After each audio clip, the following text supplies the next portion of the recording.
मैं सीआईडी की तरफ से अपनी टीम के साथ में आपके सामने हाजिर हूँ। और आज हम लोग आपके सामने में फॉरेंसिक जो हमारी यूनिट्स हैं या हमारी प्रयोगशालाएं हैं उनके बारे में, उनकी स्थितियों के बारे में, उनके कार्य के बारे में बताऊंगा। 1 जुलाई 2024 से नया कानून बन गया और लागू हो गया है। और उसके लागू होने के बाद में कुछ कुछ परिवर्तन आए हैं, जिसमें डिजिटल साक्ष्य पर काफ़ी जोर दिया गया है। और इसमें जो 7 वर्ष या उससे अधिक सज़ा वाले कांड होते हैं, उनमें घटना स्थल पर फॉरेंसिक टीम के विजिट का भी प्रावधान किया गया है। तो इन सब कानूनों के लागू होने के बाद से फॉरेंसिक का वैल्यू इन्वेस्टिगेशन में काफ़ी बढ़ गया। हमारी जो एक विधि विज्ञान प्रयोगशाला और अभी 3 क्षेत्रीय विधि विज्ञान प्रयोगशालाएं चालू हैं। इन्होंने 1 जुलाई 24 से 31 दिसंबर 24 तक 4088 केसेस में 16,800 प्रदर्शनों को, जो उसके समय से पहले लंबित थे, उनको ले करके 25,285 प्रदर्शनों का जांच करके रिपोर्ट दिया। वर्ष 2025 में पूरे साल में 10,955 कांडों में 56,511 प्रदर्शनों की जांच की गई और उनका रिपोर्ट संबंधित कोर्ट और आईओ को उपलब्ध कराया गया।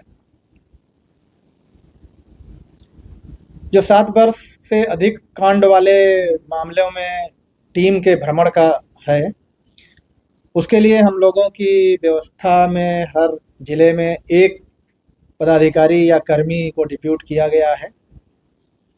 वो लोग जो फॉरेंसिक की वैन उपलब्ध हैं, या पीछे में जब नहीं सभी ज़िलों में वैन थे तो जो गाड़ियां और उपलब्ध थीं, उनके माध्यम से वो घटनास्थल पर जाते हैं और नए कानून के तहत उन्हें जो कार्रवाई करना है, वीडियोग्राफी में, फोटोग्राफी में, एग्जिबिट्स के लिफ्टिंग, पैकिंग, सीलिंग, इन सब के संदर्भ में वो कार्रवाई कर रहे हैं। 1 जुलाई 24 से 31/12/24 तक इस टीम ने 5,482 केसेस में पीओ को विजिट किया और उस पर आवश्यक कार्रवाई को किया। ये 2025 में बढ़ करके 10,457 कांड हो गए, जिनके घटना स्थल को फॉरेंसिक की टीम ने वर्ष में कवर किया।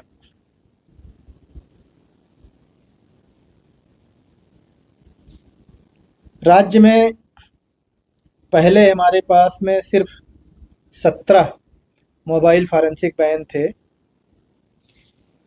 सभी ज़िलों में फॉरेंसिक वैन की व्यवस्था करने के लिए प्रस्ताव दिया गया था, जिसे राज्य सरकार ने स्वीकृत किया था और उसका क्रय किया गया। और उसे लगभग 2 महीने पहले माननीय मुख्यमंत्री जी के द्वारा फ्लैग ऑफ किया गया और सभी ज़िलों को आवंटित किया गया। तो अब आज के समय में 51 फॉरेंसिक वैन्स सभी 40 ज़िले में चल रहे हैं। और हमारी जो विधि विज्ञान की प्रयोगशाला है और क्षेत्रीय विधि विज्ञान प्रयोगशालाएं हैं, वहाँ पर भी वैन उपलब्ध हैं घटना स्थल को विजिट करने के लिए, या जो भी उससे संबंधित केस के अनुसंधान के संदर्भ में फॉरेंसिक से संबंधित कार्रवाई के लिए।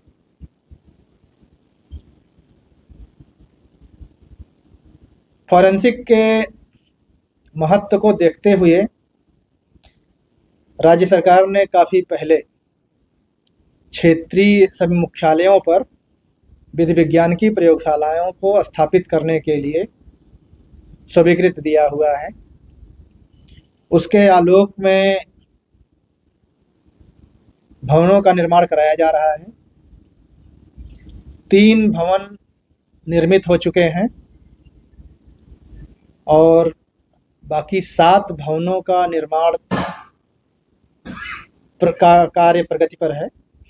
2 को छोड़ करके शेष 5 भवनों का निर्माण 31 मार्च तक पूरा होने की संभावना है। और अभी हम लोगों के जो 4 एक फॉरेंसिक जो एफएसएल पटना है और 3 क्षेत्रीय एफएसएल हैं, इनके अलावा 6 और जगहों पर एफएसएल को क्रियान्वित करने के लिए हम लोगों ने 163 करोड़ रुपए का प्रस्ताव दिया हुआ है। वो प्रस्ताव पुलिस मुख्यालय से गृह विभाग में गया और गृह विभाग के द्वारा भी उसे अप्रूव करके केंद्रीय गृह मंत्रालय को भेजा गया।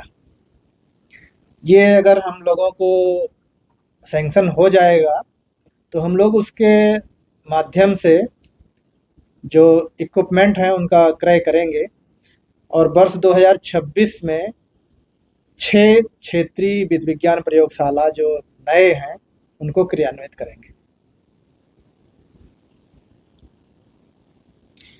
राजगीर और पूर्णिया में विधि विज्ञान प्रयोगशाला को चालू करने के लिए सरकार ने पिछले वित्तीय वर्ष में 13 करोड़ 40 लाख रुपए की स्वीकृति प्रदान किया था और उसमें इक्विपमेंट खरीदने के लिए हम लोगों ने कार्रवाई किया था।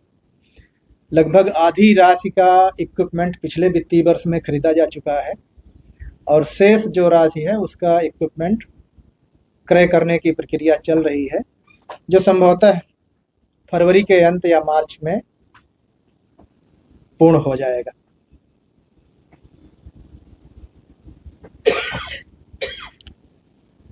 एफएसएल पटना और क्षेत्रीय विधि विज्ञान प्रयोगशाला राजगीर जो बिहार पुलिस एकेडमी में स्थापित है, इसमें साइबर फॉरेंसिक की यूनिट को चालू करने के लिए एनएफएसयू के माध्यम के साथ एक हम लोगों का एग्रीमेंट हुआ था जुलाई 2025 में और उसके तहत वो हम लोगों को आवश्यक जो सामान है उसका क्रय करने का प्रक्रिया प्रारंभ किए हुए हैं और उम्मीद यह है कि वो भी इस वर्ष के मार्च तक क्रय हो जाएगा। तो मार्च के बाद में पटना और मुजफ्फरपुर में साइबर फॉरेंसिक की एक यूनिट चालू की जाएगी।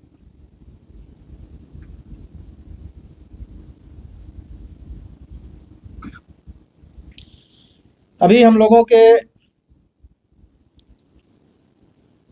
सभी विधि विज्ञान प्रयोगशाला और जिलों में फॉरेंसिक से संबंधित 85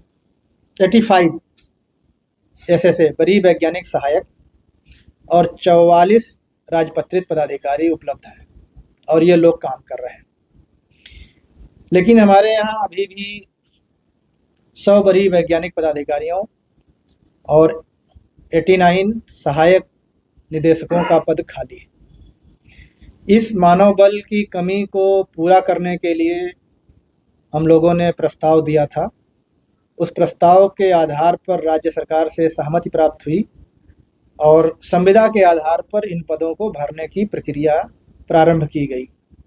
आवेदन लिए गए, उनकी स्क्रूटनी करने के बाद में 21 दिसंबर को रिजल्ट प्रकाशित किया जा चुका है और कैंडिडेट्स के शैक्षणिक अभिलेखों का सत्यापन और उनके मेडिकल की कार्यवाही की जा रही है।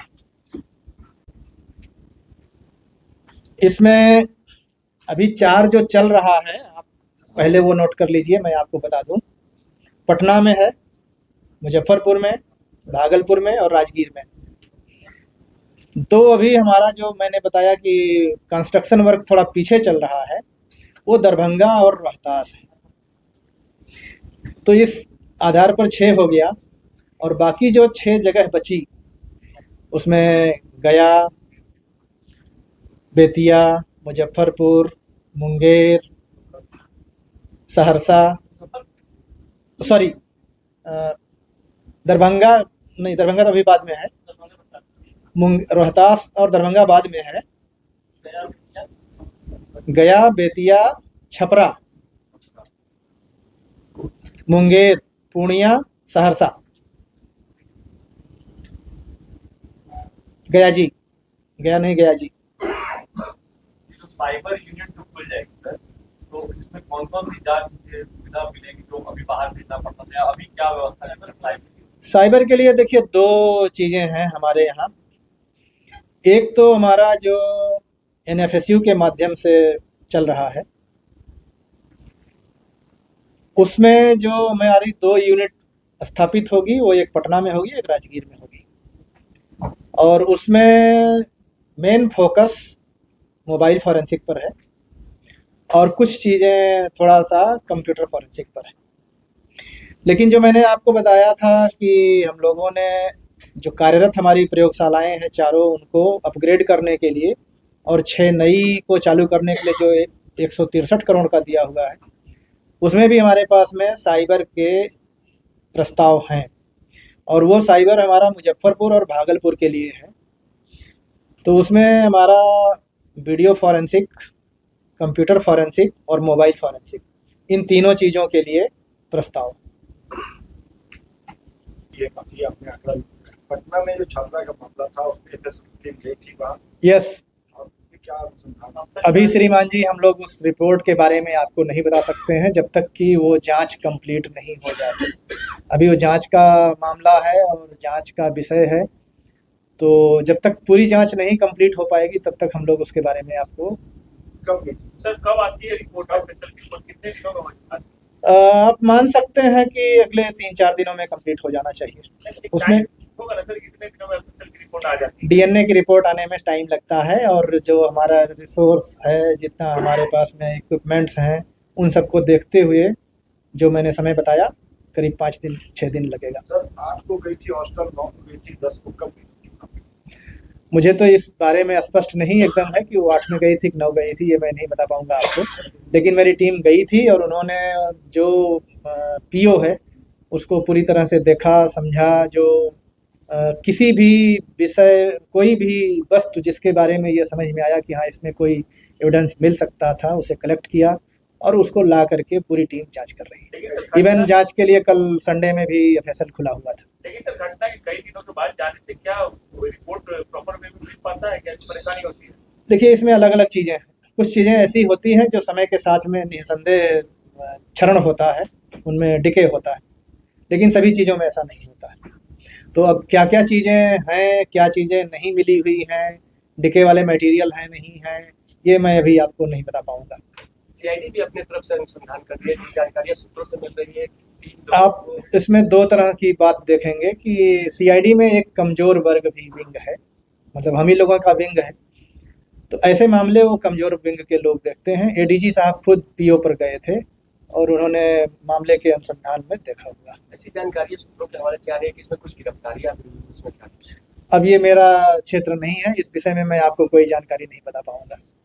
Thank you sir.